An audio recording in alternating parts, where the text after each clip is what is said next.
ঢাকা মেডিকেলের অধ্যাপক ডক্টর আসাদুর রহমানের কাছে $15,000 চাঁদা দাবি করে হামলা এবং মারধরের ঘটনায় চক্রের কয়েকজনকে গ্রেফতার করেছে ডিবি।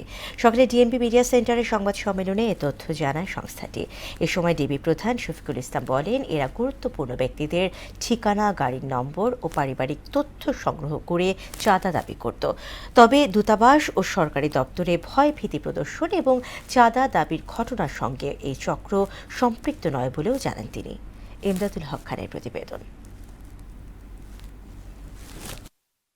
সমাজের প্রতিষ্ঠিত ব্যক্তিদের টার্গেট করে তথ্য সংগ্রহ করত এই চক্র। ঠিকানা, গাড়ির নম্বর, পেশা ও পারিবারিক তথ্য থাকত এদের কাছে। পরে ভয়ভীতি দেখিয়ে মোটা অঙ্কের টাকা হাতিয়ে নিত তারা।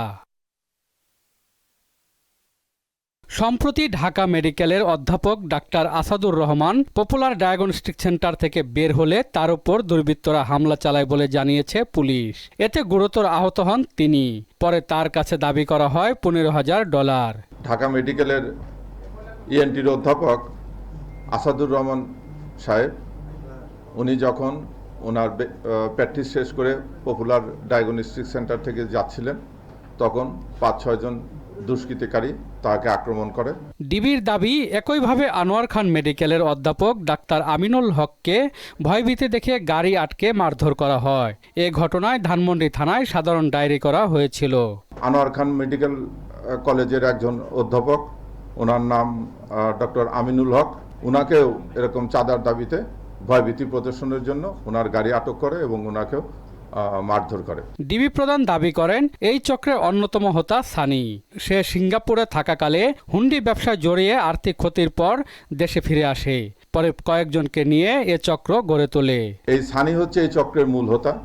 সানি 2022 থেকে 2025 পর্যন্ত লেবার ভিসায় সিঙ্গাপুরে ছিল। তারা 7 জনের একটা গ্রুপ তৈরি করে এবং এই গ্রুপের শিকার হচ্ছে আমাদের 2 জন ডাক্তার। তবে বিভিন্ন দূতাবাস ও সরকারি দপ্তরে ইমেলের মাধ্যমে ভয়ভীতি প্রদর্শন ও চাঁদা দাবির ঘটনায় এই চক্র সম্পৃক্ত নয় বলে জানিয়েছে ডিবি। যে ডিপ্লোম্যাটিকের সম্প্রতিকালে এরকম একটা আসছে, আপনারাও জেনে গেছেন, এটা করার জন্য এটা নিয়েও আমরা কাজ করতেছি।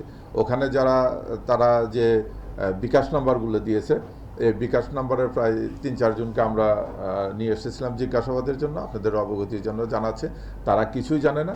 চক্রের বাকি সদস্যদের ধরতে দ্রুত আইনের আওতায় আনার কথা জানিয়েছেন ঢাকা মহানগর পুলিশের শীর্ষ এই কর্মকর্তা। এই গ্রুপের সঙ্গে অন্য আরও 3 থেকে 4 জন জড়িত আছে, তারা আমাদের গোয়েন্দা নজরদারিতে আছে।